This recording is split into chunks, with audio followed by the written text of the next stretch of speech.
Hey guys, j'espère que vous allez bien et on se retrouve aujourd'hui sur ma chaîne YouTube pour une nouvelle vidéo et aujourd'hui on va parler organisation.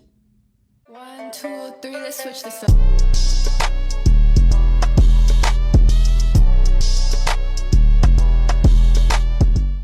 On le sait tous, on a besoin de s'organiser au quotidien. Qu'on soit un lycéen, à l'université ou au travail, on a besoin d'organiser nos journées perso et professionnelles afin de pouvoir avoir un maximum de valeur ajoutée dans ce qu'on fait dans la journée. Et aujourd'hui, je vais vous donner toutes les astuces qui vont vous permettre de vous organiser au mieux et au quotidien.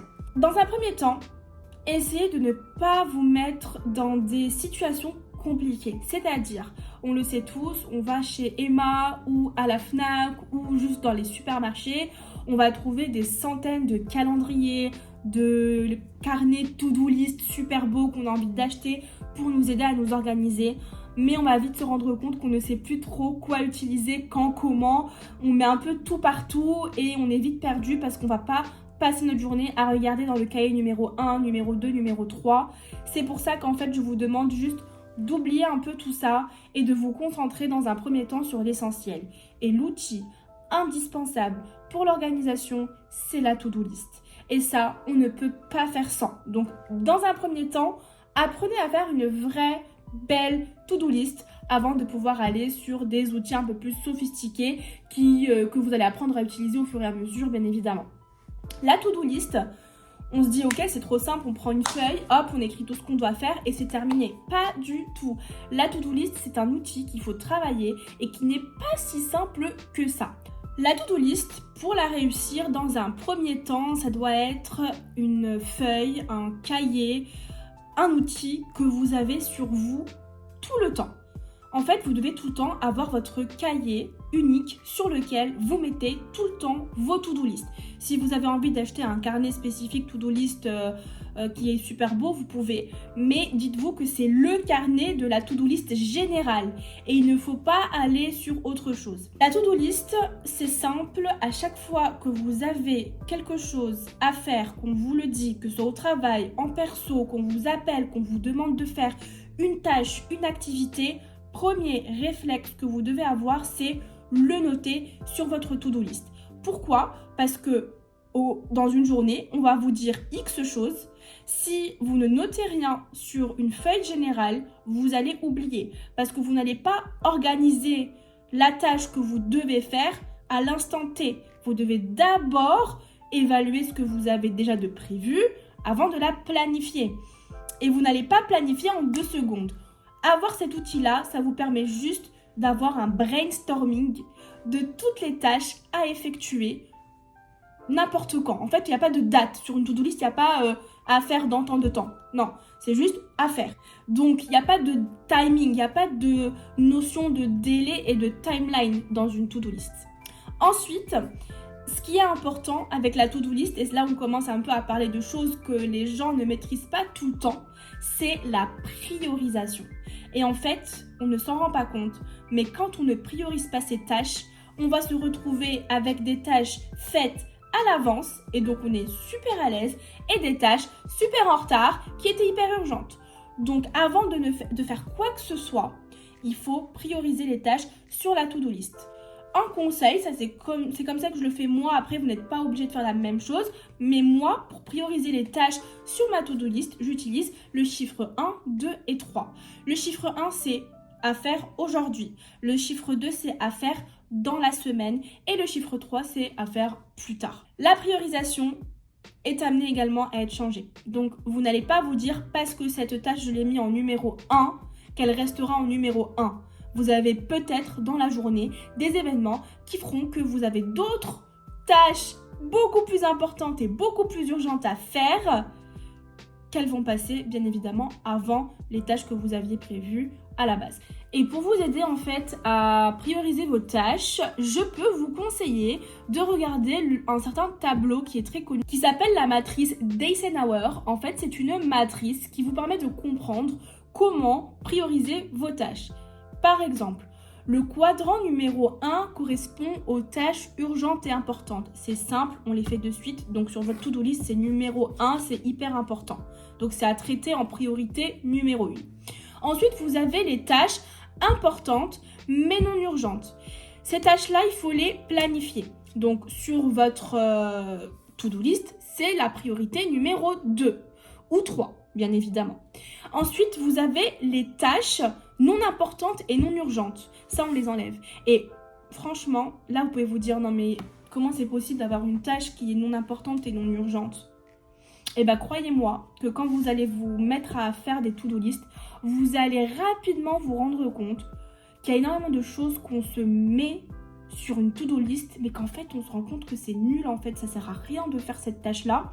C'est juste une perte de temps, il n'y a aucune valeur ajoutée, c'est même pas important, c'est même pas urgent. Donc, posez-vous toujours cette question, est-ce que cette tâche est importante ? Est-ce que cette tâche est urgente ? Si ce n'est pas le cas pour les deux questions, c'est juste une tâche qui vous permettra de rien faire et de ne pas avancer dans votre vie.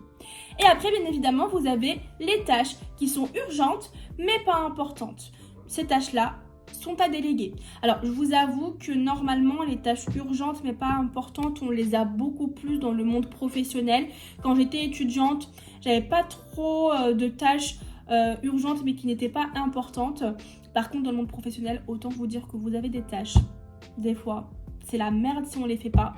Mais par contre, elles sont pas si importantes que ça, en tout cas dans son activité personnelle par rapport à vos objectifs. Donc dans ce cas-là, il faut déléguer. Et ces tâches-là, une fois que, en fait, vous les écrivez sur la to-do list, les tâches qui sont urgentes mais pas importantes. Et quand est-ce que vous allez les barrer de votre liste ?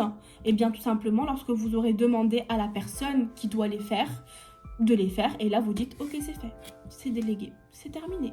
La première étape de l'organisation, terminée. Voilà, là vous avez vos to-do list, elles sont trop belles, elles sont parfaites, elles sont magnifiques. Maintenant, vous allez devoir utiliser votre calendrier pour planifier vos tâches. Une tâche sur une to-do list n'a pas de temps. Une tâche sur un calendrier a un certain timing. On a une heure de démarrage, une heure de fin et un temps pendant lequel on doit faire cette tâche-là. Donc ça, c'est la deuxième étape de l'organisation, c'est la planification sur un calendrier. S'il vous plaît, quand vous avez des choses importantes dans votre vie perso à ne pas oublier, et là je parle d'aller faire les courses parce que vous n'avez plus de PQ, honnêtement, c'est une tâche hyper importante. D'aller chez le médecin, vous avez un rendez-vous en visio perso, mettez ces événements sur votre agenda professionnel.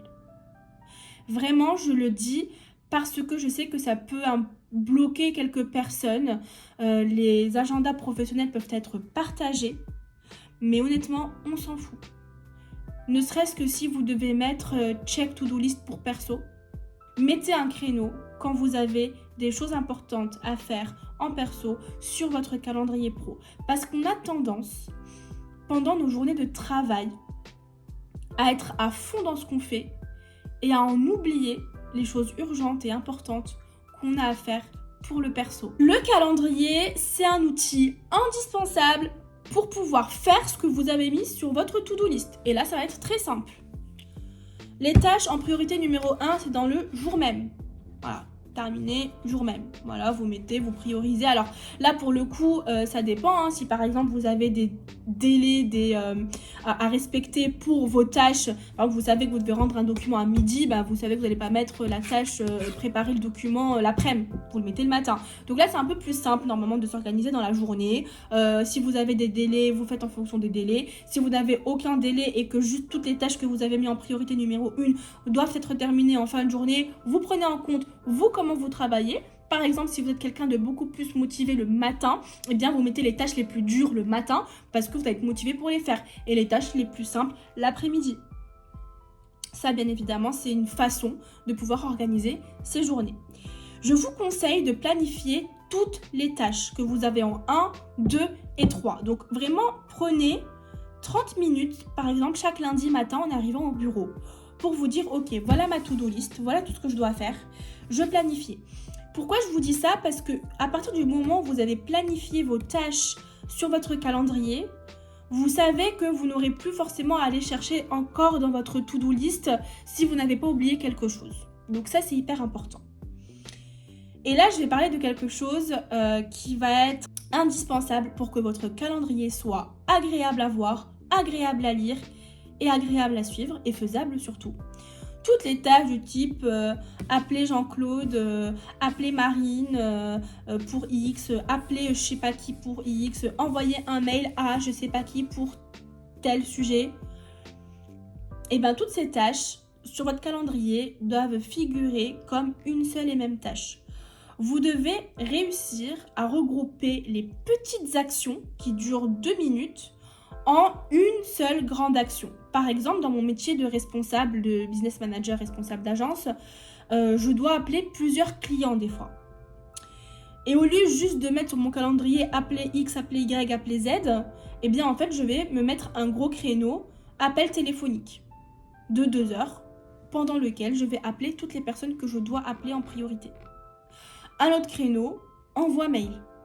C'est important que vous ayez sur votre calendrier que des grands créneaux, de 1 heure minimum à 3 heures maximum. Quand c'est moins d'1 heure, on a l'impression que ça doit être rapide, c'est mal fait, c'est pas bien. Quand c'est plus de 3 heures, on a l'impression que c'est infaisable, que c'est un calvaire, qu'on n'en peut plus. Donc vraiment, la règle pour avoir un calendrier clair et net, des tâches minimum d'1 heure, maximum de 3 heures, qui regroupent plusieurs petites tâches de votre to-do list. Quand vous allez réussir à planifier toutes vos activités sur votre calendrier, vous avez déjà passé une grande étape, vous vous êtes organisé, vous avez réussi. Maintenant, quand c'est la première fois que vous faites ça, il y aura forcément un souci de timing. Par exemple, vous allez prévoir 1 heure pour faire X tâches et vous vous rendez compte qu'en 1 heure, c'est pas terminé. C'est pas grave, faut pas paniquer, faut pas se dire merde. Par contre, il faut analyser le temps passé par tâche. Et ça, c'est important parce qu'au fur et à mesure de votre organisation, vous allez réussir à planifier de façon réaliste toutes les tâches que vous devez faire.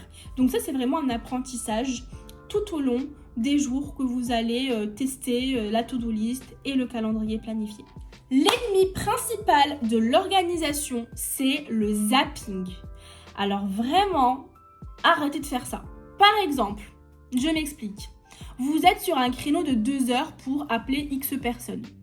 Et là, vous recevez un petit SMS de Michel qui vous demande d'aller chercher à l'accueil des feuilles pour votre activité de l'après-midi. Eh bien, vous n'allez pas le faire. Pourquoi ? Parce que c'est du zapping. Pendant les 2 heures, vous allez créer un trou qui va vous déconcentrer et qui ne vous permettra pas de bien réussir l'activité prévue et de terminer tout ce que vous aviez prévu de faire. Le zapping, on oublie. Si vous devez appeler certaines personnes au téléphone, vous enlevez votre ordinateur pour ne pas recevoir de mail, vous enlevez votre téléphone pour ne pas recevoir de SMS, vous utilisez que le téléphone avec lequel vous devez appeler les personnes et c'est terminé avec une feuille et vous prenez des notes et en fonction des appels téléphoniques que vous avez eus, vous allez mettre de nouvelles choses sur votre to-do list que vous allez planifier par la suite sur votre calendrier. Vraiment, ça c'est quelque chose qui est trop dur parce que honnêtement quand on est là en train de travailler sur quelque chose et que d'un coup on reçoit un SMS ou un mail, on a trop envie d'aller regarder. Mettez tout en silencieux. Vraiment, concentrez-vous sur votre activité. Il ne faut que rien ne vous empêche de faire ce que vous avez prévu de faire pendant les 2 heures imparties. Et c'est là où vous allez être vraiment efficace. Tout à l'heure, je vous ai dit que toutes les petites activités, faut pas les mettre comme ça sur le calendrier, il faut les regrouper en une grosse activité qui dure un certain temps, minimum 1 heure, maximum 3 heures. Des fois, vous allez vous retrouver sur votre to-do list avec des activités hyper indépendantes les unes des autres. Et ces activités peuvent prendre chacune une dizaine de minutes à faire, mais elles n'ont pas vraiment de lien. Par contre, elles sont hyper urgentes et hyper importantes. Et bien, ces activités-là qui vous restent un peu en stand-by, vous ne savez pas trop comment les nommer, vous mettez sur votre agenda un créneau d'1 heure qui dit petites choses urgentes. Si vous avez tendance à être un peu anxieux, à être stressé et que les longues to-do list vous stressent, il y a une solution. Au lieu de faire en fait juste des longues to-do list de tâches que vous allez prioriser après, etc. Ce que vous pouvez faire, c'est sur votre to-do list, rédiger les grosses activités comme ce que je vous avais dit pour le calendrier. Donc appel téléphonique, envoyer les mails, préparer le PowerPoint, etc. Donc ça va vous alléger vachement la to-do list. Par contre, il y a juste une nouvelle étape à faire juste après qui est de lister les objectifs par grosse activité.